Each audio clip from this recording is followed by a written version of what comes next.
Good evening, everyone. Kalei and I are back with a new series. We're going to be calling it The Medicine Garden. A little bit of a change in format, left out the word garden in the introductory piece. But this is the next set of series that we'll have. Our previous series involved looking at what science no longer acknowledges, things that had been oppressed in the past. With the book The Poison Needle was our first introduction to our series. I think the last thing that we had going on was based on helping people understand germ theory versus terrain theory, which is now coming back up to the fore, particularly from the understandings now that so many things have been obscured from us for many, many centuries, probably. So that series continued on into explaining how it wasn't really the colonization that helped contribute to the downfall and deaths of most of the Hawaiian peoples, that it was actually the shift in all the systems that kept people healthy before, and really sort of really trying to help people embrace the germ theory. So we decided we need to lighten up and just do more informative stuff rather than sort of, constantly debunking the science that we've been sort of force-fed, that I've spent many years trying to really understand the real truths, and Kalei is a wonderful researcher and put together things very nicely. So from now, the next few sessions, we're going to be reviewing various medicinal foods and herbs. And we're going to start today with ginger and get maybe a little into papaya.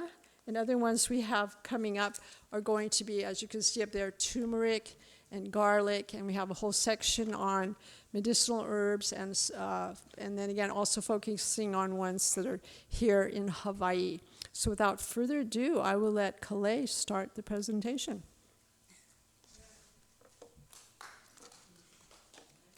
Hello, everybody. Back again. Happy to be back. So I entitled this The Medicine Garden. And as you can see, we have the word garden, not medicine, but that's okay. And Medicine Garden, healing, powerful medicinal value of plants.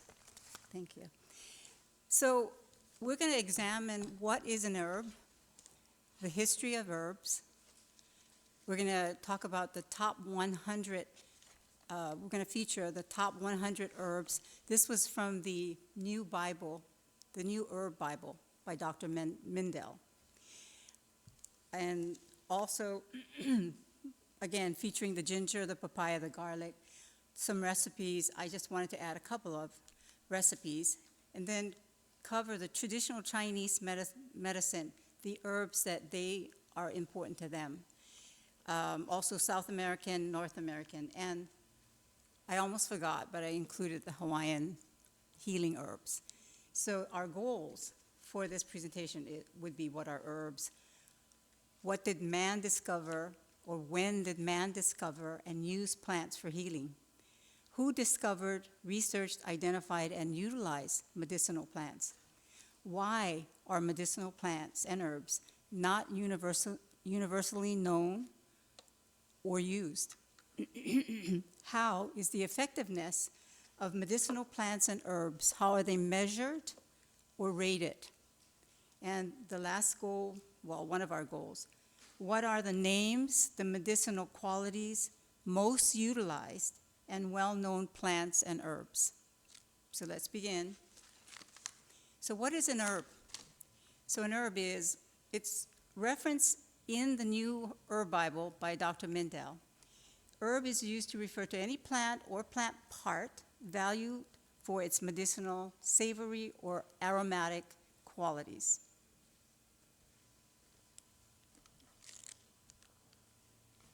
Herbs are widely distributed and a widespread group of plants, excluding vegetables and other plants consumed for macronutrients with savory or aromatic properties that are used for flavoring and garnishing. Herbs are for medicinal purposes or for fragrances. Herbs generally refer to the leafy green or flowering parts of a plant, either fresh or dried. Thank you. So herbs have a variety of uses, including culinary, medicinal, aromatic, and in some cases, spiritual. General usage of the term herb differs between culinary herbs and medicinal herbs. In medical or spiritual use, any parts of the plant might be considered as herbs, including leaves, roots, flowers, seeds, root bark, inner bark, also called cambidium, resin, and pericarp. Okay, so now as an interjection here, I handed out the glossary or definition of words. So the word cambium, resin, and pericarp would be on your definition glossary that I handed out, okay? So in botany, the noun herb refers to a plant that does not produce a woody stem, and the adjective herbaceous means herb-like or herb-like, referring to the parts of the plant that are green and soft in texture. In botany, the term herb refers to an herbaceous plant, defined as a small seed-bearing plant without a woody stem, in which all aerial parts, i.e. above ground, die back to the ground at the end of each growing season. The word herbaceous is derived from the Latin herbals, meaning grassy, from herba, grass, herb. Right. So next, history. Next slide. History of herbs. So as I'm researching, wanting to find out how long that herbs have been on our planet or in use, it goes all the way back to Mesopotamia, and it's over 5,000 years old, and they found written records from the Sumerians. And that, as you know, just the name Sumerians tells you that it's very long ago. Also, I wanted to cover Hippocrates of Kos, K-O-S. He lived from 460 to 370 BCE, founder of the Hippocratic School of Medicine. His school revolutionized medicine and established it as a profession and a discipline. He remains the father of Western medicine. All of, everybody throughout the whole world knows Hippocrates. There's the oath. And he said, this was what he said, and I felt that this was so crucial and key for the presentation. So Hippocrates said, our food should be our medicine, and our medicine should be our food.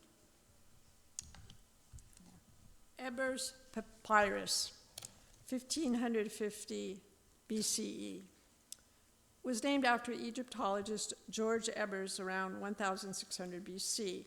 Ancient Egyptian medical papyrus were compiled from herbal knowledge. Among the oldest and most important medical papyri represents the most extensive and well-preserved record of ancient Egyptian medicine. Over 850 plant medicines, including garlic, juniper, cannabis, castor oil, aloe, and mandrake. And again, mandrake is the word that's on your glossary list that I handed out, so you can check that out. So historically, it says that animals predate the human race as they instinctively sought out and relied on plants when they were sick. First herbal guide dates back 5,000 years to the Sumerians, as I said. Ayurvedic, the traditional medicine of India, may be older.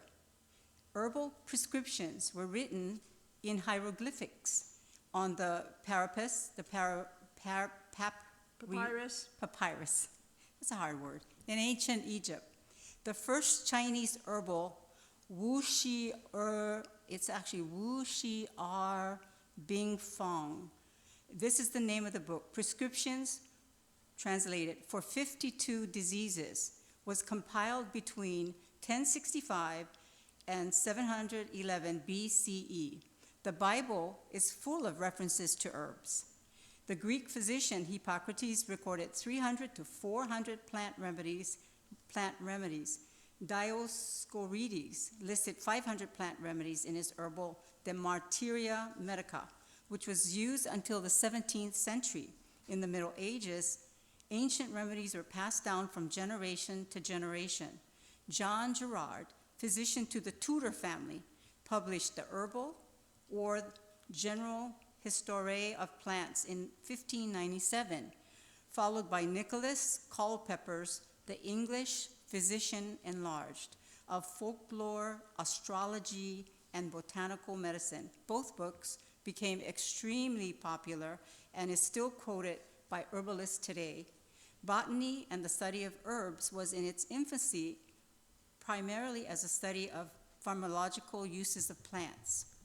I thought I'd mention that all of this knowledge was still very powerful in the early part of our century, and the whole shift towards pharmaceuticals that were synthesized or derived from other plant sources really didn't occur until this century. So this is like ancient knowledge that was highly, highly developed that's been somewhat discarded. Okay, so the top 100, as you can see, you cannot see the words. It's irrelevant in a sense. But the top 100 herbs, these were selected by Dr. Mendel in the book New Herb Bible. And he calls them hot 100s. And so these top 100s, so it's almond. I'm going to read a list, and you take a list for me. So we have almond, aloe, apple, arnica, artichoke, ashwagandha, asparagus, astragalus, basil, bee propolis, bilberry, bittermelon, black cohosh, boswellia, bromelain, burdock, butcher's broom, capsicum, carrot, cat's claw, celery, chamomile, club moss tea, camphor, cordyceps, cranberry. Dandelion, devil's claw, donquois, echinacea, elderberry, ephedra, evening primrose, eyebright, fennel, fenugreek, feverfew, faux tea, garcinia cambogia, garlic, ginger, ginkgo, Asian ginseng, American ginseng, Siberian ginseng, golden seal, gotu-kola, grapeseed, green tea, guarana, guglielpid. So here I'm going to interject, and that is on the hot 100s, we picked garlic, ginger, papaya. There are a few others that we wanted to show. It's not in detail or not in depth, but we did pick them, and without knowing that they were on the hot 100s, the top 100s. I didn't even know that. So it's got several. We'll get copies for you of the hot 100, but Dr. Mendel felt that these hundreds of herbs that he picked, he believed that they would have more of they would be very significant to the human race to help them in their health. And that's one reason. Second reason is that these herbs, the top 100, are the herbs that have been used for centuries, ancient, and have proven to work. So that's another reason why they were selected. We're not going to keep reading the list, but we just thought we'd throw out the first two as examples of many of these things are commonly used ones that we see as foods. And again, it goes back to food as medicine. Oh, and I just want to interject before you finish. We mentioned Asian ginseng, American ginseng, and the Siberian ginseng. And what I want to just bring out to you is that this ginseng was supposedly popular in Asia, and a lot of people believe that it's an Asian herb that the Asians used, which is true, they used it. But what I found out in the research is that ginseng actually came from North America. It was in North America with the Native American Indians of North America, and they actually used it way longer than the Asians. And it was actually through them that when you had explorers coming to the New World and finding out about these herbs, they would take it with them as they traveled, and it ended up in Asia. But it was actually the Native Americans that utilized ginseng, and that's why you see on the list Asian, American, and Siberian. It's actually North American. So our next slide kind of divides many of the more commonly used herbs with different areas of the world or healing practices. So we have Ayurvedic medicine, South American, traditional Chinese medicine, and Native American medicine. Probably some of these overlap, but just as an idea that all cultures had very specific things And here, again, with the Chinese, we see the ginger, the garlic, the licorice, the papaya. Yeah. And of the American Indian, does it say ginseng in here? It's missing ginseng on this list, but we'll add They it. call it something else. There's Okay. another word for it. Probably Yeah. American name for it. So, and for the time efficacy, we will move right along to our very first one, ginger. Ginger. The botanical name for that is Zingiber officinale. Zingiber officinale. Who doesn't know what a ginger is? Raise your hand. Okay, It's ranked one of the world's 10 favorite spices. right. So no one knows the exact origin of ginger. Probably the first was discovered in the tropics of Southeast Asia, and some argue its Sanskrit name indicates that it's from India. They say it's because of the name, it must have originated in India, but there's really no proof. So ginger is referred to by the Ayurvedic physicians as Vishvabheshaj, or universal medicine. I shouldn't even try to pronounce Sanskrit. I'm not good at it. Ginger's botanical name, Zingiber officinale, was given by the famous 18th century Swedish botanist Linnaeus, which might be familiar to people, who derived the genus title Zingiber from the Indian Sanskrit name Zingabera, which means shaped like a horse. Horn. Horn. Ginger is the most popular of hundreds of members of the Gingerbera family. Botanically correct, ginger is a rhizome and not a root. Available in many varieties, from mild to spicy, it requires tropical conditions, fertile soil, and to be tilled. Correct. So now, a lesson we learn here is that it's not a ginger root. It's a ginger rhizome. Okay? Over 5,000 years, ginger traveled from Southeast Asia to the New World. Considered a treasure by some of the great figures of history, its ancient trade, the trade of ginger, helped shape the nations, and it ensured its worldwide cultivation. They used it as like money, and they traded with that. It was so sought after. People wanted it so badly, supply and demand, that it became that valuable, more valuable than gold, seriously. And so, because of that, the trade industry in the olden days became enriched because of this herb called ginger. Ancient literature of all great civilizations of the Middle East, Asia, and Europe contain testimonials to both medicinal and economic importance of ginger. One of the prized varieties and most unusual exceptions to ginger's white to yellow color is a variety that possesses a characteristic blue ring which circles the fleshy interior. From a therapeutic standpoint, it is reported to contain the highest proteolytic or protein digesting enzyme content. And as we know, if you use ginger at all, you will find blue parts of it arising. So there's one that just has a lot more of it. It's rare. Observed effects of the result of the interactions of approximately 477 constituents, which can be broken down into 4 classes: taste, fragrance, nutrients, and synergists. Most of the therapeutic focus is on pungent taste compounds called gingerols and shogolos.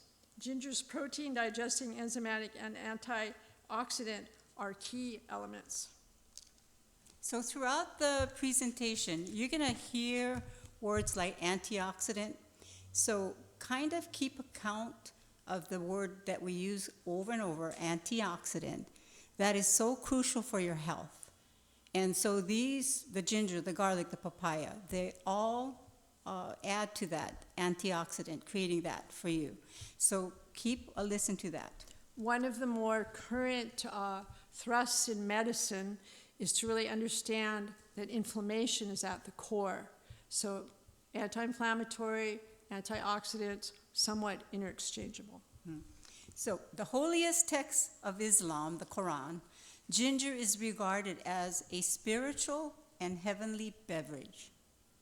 Observed effects like anti-inflammatory, anti-parasitic, antimicrobial, and digestive benefit can all result from one principal action, the enzymatic action. And observed effect as anti-inflammatory can have a variety of principal actions at its root: enzyme, icosanoid, balance, and antioxidant. Icosanoids are key to understanding the diversity of ginger's actions. Icosanoids are physiologically active compounds that the body synthesizes from essential fatty acids. When these elements become imbalanced, various disease conditions can evolve. The pharmaceutical industry has tried to modulate icosanoids to treat a host of diseases, but essentially failed due to serious side effects. That's crucial. The icosanoids is such an important matter to hang on to listen and try to process, because it has everything to do with why we're not healthy, why we get headaches, why you're buying aspirin, okay? So ginger and herbs like ginger can fix all of that without side effects. That's the message. Okay, so ginger naturally helps balance these vitally important icosanoids without side effects. Over the millennia, millions of people enjoyed the benefits of ginger: spiritual uplifting, digestive comfort and strength, stimulation and relief from infirmity. Ginger's been praised as the herb of choice and included in most traditional Eastern formulas. Recently, in the early part of the 20th century, more than 25,000 U.S. physicians, the electics, lauded the pain-relieving and cold-fighting values of ginger. Ginger was used historically in different regions of the world for basic therapeutic application, such as analgesic, anti-arthritic, wound healing, anti-helmetic, anti-ulcer, stimulant, and aphrodisiac qualities, plus treatments for a variety of respiratory, reproduction, and digestive complaints. Intriguing studies by this is a Danish guy, researcher, Shrivastava. I think he's Probably Indian. He's probably Indian, but he's a Danish citizen. But he's a researcher, and others illustrate ginger's therapeutic potential against arthritis. Ginger as a treatment offers many advantages over currently popular non-steroidal anti-inflammatory drugs. Over a period of 3 to 6 months, clinical trials suggest that ginger is more effective than these commonly prescribed drugs and without serious side effects. Ginger is a preventative treatment for critical cardiovascular disorders. Like aspirin, it holds the potential to prevent thousands of deaths from heart attacks and strokes, as well as colon cancer. But unlike aspirin, ginger has no side effects. And the myth that aspirin really helps is starting to be debunked too. I just thought I'd throw that one in there. So ginger is a potentially powerful anti-ulcer treatment. It's rivaling 3 of the nation's most popular drugs, which account for, these popular drugs that they're using account for $2.8 billion in sales annually. These are pharmaceutical drugs. Okay, people spend that amount of money for these drugs that cannot even compare to ginger. That's the message. The anti-ulcer effect of ginger is complemented by a host of other important digestive values, which includes relief from diarrhea and constipation, liver protection, and probiotic support. So anti-nausea effect of ginger is well documented. Nausea resulting from chemotherapy and ocean travel to pregnancy, and gynecological surgery.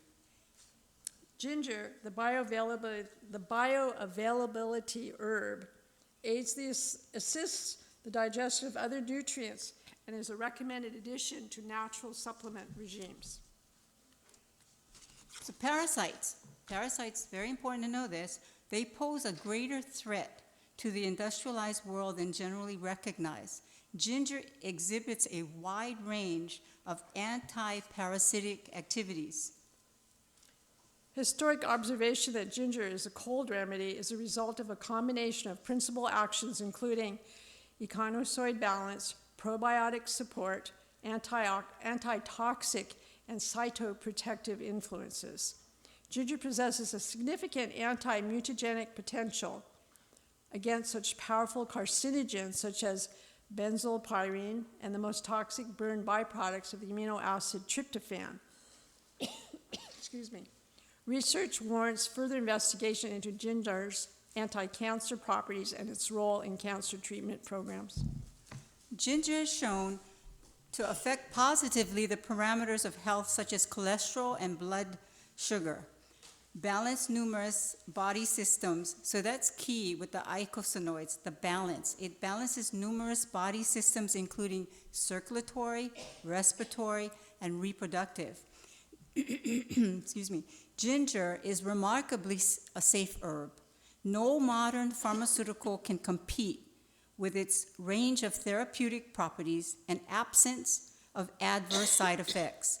Care and moderation should be exercised when using ginger during pregnancy and before surgery. Up to 1 gram daily of the powdered herb should be a safe preventative dosage for the general population. In all cases, introduction of ginger into the diet should be gradual. Again, when you're reading these kinds of books, a lot of the authors that write the books, they have to be on the safe side of putting out the information because, you know, they look at it, you're not a doctor, how can you tell us, blah, blah, blah, blah. Yet, a lot of us eat ginger on a regular basis. We eat it every day with our meals, we cook with it, and so on and so on and so forth. So basically, the presentation is just to let you know, the people that use ginger in your homes daily, the medicinal benefits from the ginger so that you use it more often. The effectiveness of ginger is dependent upon the quality of the rhizome. Since commercial ginger is subject to many potential levels of chemical contamination, organically certified products are recommended, or here in Hawaii, ones that you grow yourself. Fresh and dried ginger are the recommended forms for supplementation. There will be different properties gained from each. Ginger is commercially available in many forms, including fresh, dried, syrup, capsules, and extract. And just to add here, even ginger candy. So of all the sweets that you eat, ginger candy is actually healthy. Yeah. I thought it was crazy when I read that, but they recommend you eat ginger candy. So in 2000 studies, they did 2,000 studies, and chemical analysis determined that ginger has at least, I went ahead of myself. 5. Yeah. Natural and traditional remedies offer both safe and economical potential to save lives and drastically improve the nation's health. Whether or not the public ever realizes the full daily tonic, the healing value of ginger, and countless other traditional remedies will be dependent upon the political strength of the growing alternative and self-care movements. That's really important. We're becoming more involved with not the doctor as God, but nature as our guide and God.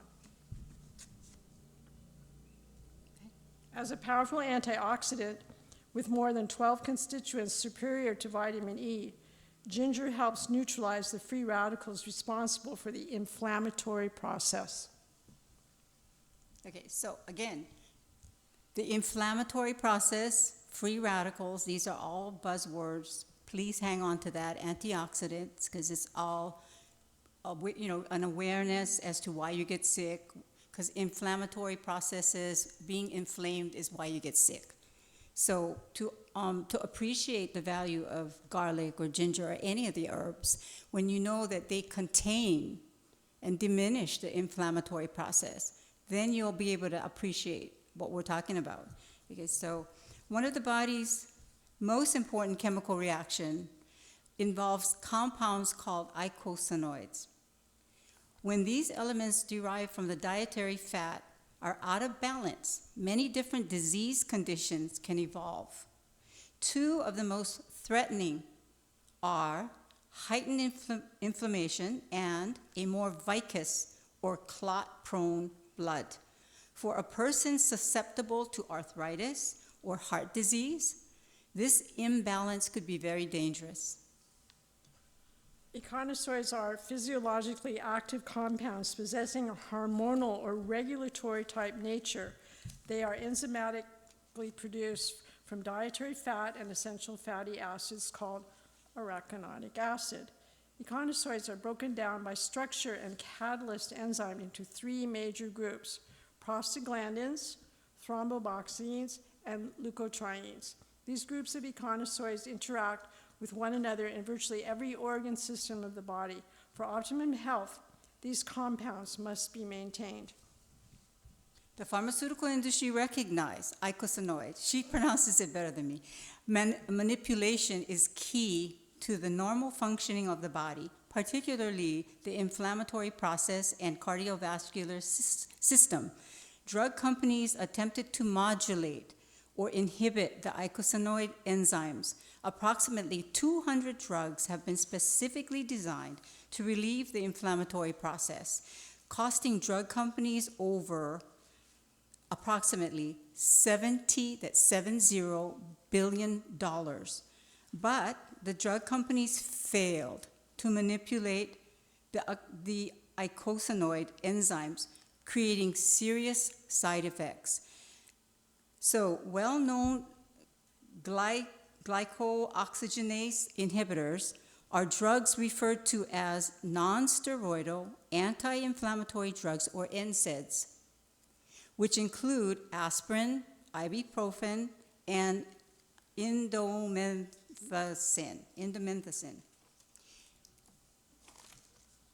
Last page, everyone. Ginger. In 2000, studies and chemical analysis determined, in the year 2000, studies of chemical analysis determined that ginger has at least 477 active constituents. Each of these constituents can stimulate a slightly different physiological mechanism in the body, often moderating the mechanisms of other constituents. This is one of the secrets of traditional herbs. Their constituents buffer and balance each other. This point is so crucial. What she just read is, we just gave you the secret. We just told you a secret, okay? The secret is, what about the icosanoids? Each of these constituents can stimulate a slightly different physiological mechanism in the body, often moderating the mechanisms of other constituents. So this is one of the secrets of traditional herbs. Their constituents, traditional herbs, have these constituents, right? Ginger is 477, but their constituents will buffer and balance each other the way God created it. And He created those herbs for us, who He created all of us. And the drug companies fail to do this. They cannot balance the icosanoids in the human body. They cannot. That's the reason why their drugs have side effects. And they charge an arm and a leg. How much does ginger cost? Hello. But this is the secret. So if you leave here tonight, please remember the sentence. This is one of the secrets of traditional herbs. Their constituents buffer and balance each other, which creates health for us. Cancer.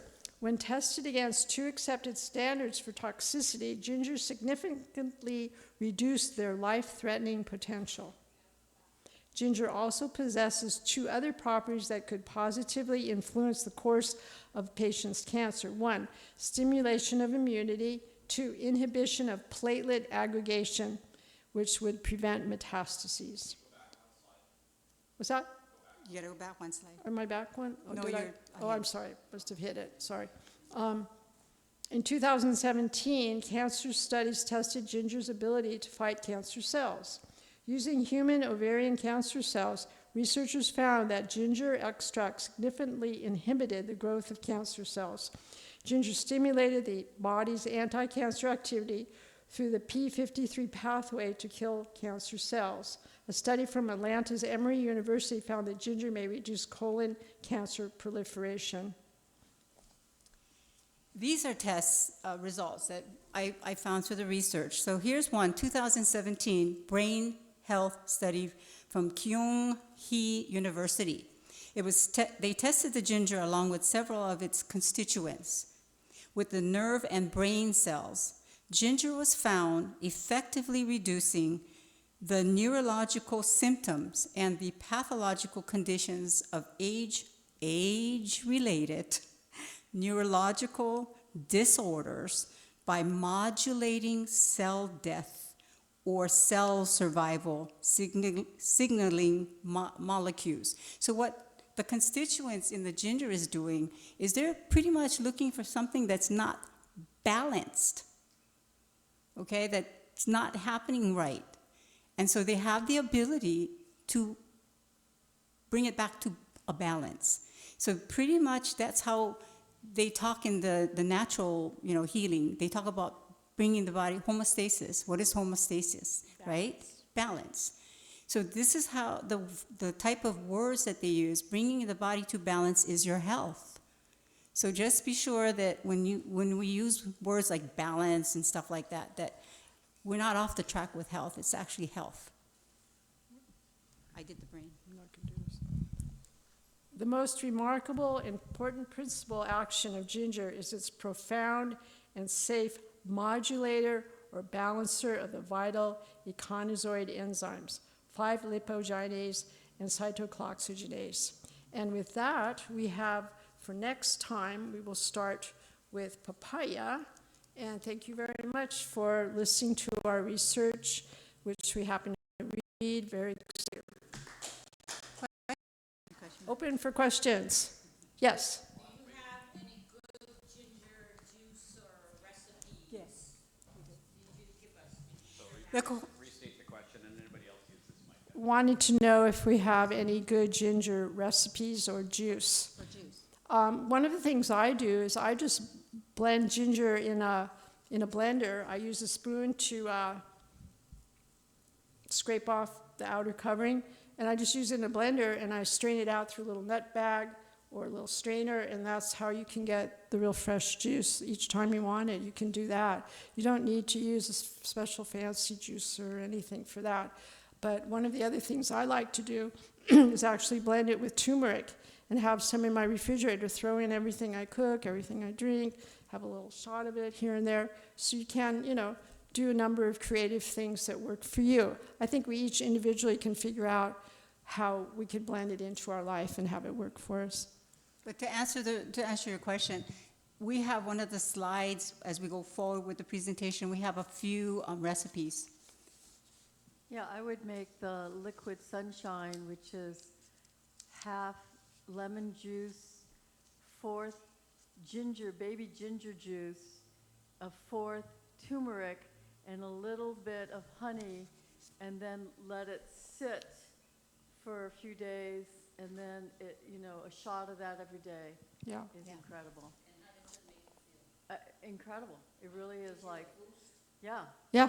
Yeah. Again, we don't need a juicer for it. You can just really blend it up and let it sit a few days. It's a form of fermenting that opens up and makes things more bioavailable. Just a few days will start the fermenting process, because all fruits and vegetables, they all have natural yeast that start to do that process, and that releases a lot of the efficacy of plants. Yeah, good one. The other thing, I've been using ginger for a lot of years. One of the things that I would do is do ginger compresses, and I was very famous for that. Was like, people would come to me, I've heard about your ginger compresses, and I would do these compresses mostly on people's colons or their lower back, their chest, and the one thing that you don't want to do is anything above the neck. Eyes. You don't want to do the compresses on the head, is what I was always taught. But incredible results by doing the compress, and especially if you're fasting, it's a great thing to do the ginger compress on your colon, and then it really activates and moves your digestive system and gets things going. So it's an incredible thing, even for little babies. And putting ginger juice with sesame, this is a very Japanese, most of my teachers are Japanese, so half ginger juice and half sesame oil, and then I would use that on the spine to activate it, to get the things going. And the last thing is, there's a man here for years that taught at the acupuncture school. His name is Scott Miller. And he was very famous for his treatment, which is doing ginger moxa. So he would make up some little olive oil, and then he would hold it with some kind of a syringe,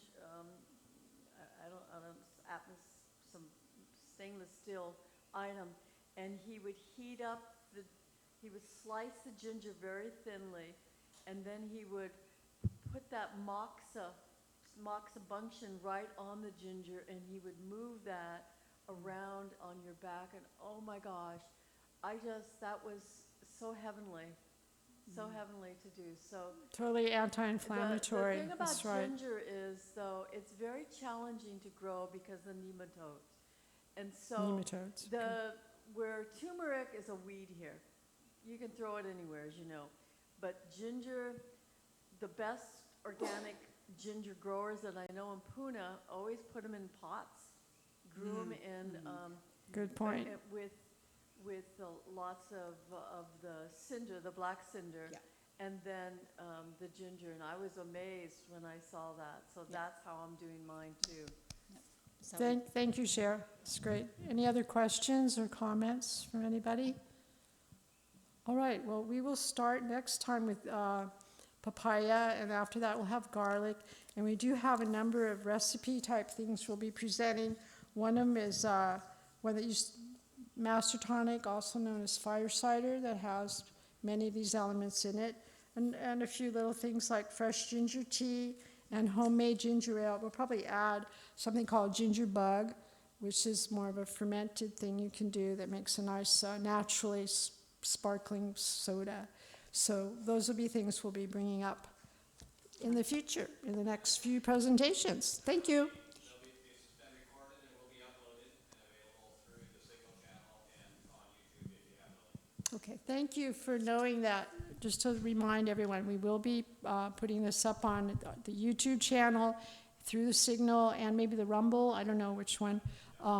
So you'll be able to review what we know we had to do in a real big hurry to try and really emphasize the broad range of everything going on with ginger. Yeah, you did a Thank great you. job. Thank you. welcome. Also, just because we meet twice a month and not, every week, I'll use that time to put some recipes together and print it out and hand it out to everybody that comes to the presentation. I'll have the recipes. I'll look for more. I'll ask Cher for hers, and put it together and hand it out. The last thing at the Hakalal market, Joel is a vendor who grows ginger and turmeric. That's his thing. So to get really good quality organic ginger, that's where you want to go, because most ginger that we buy has been fumigated Treated, yeah. horribly. Yeah. Well, we do grow our own. My house, Yeah. we grow our own in big containers. So Yeah. Fumigated them. yeah, we don't. And anything that comes from the mainland has been irradiated. You don't want that kind of food. Actually, all of everything that comes by boat. Okay, thank you, everyone.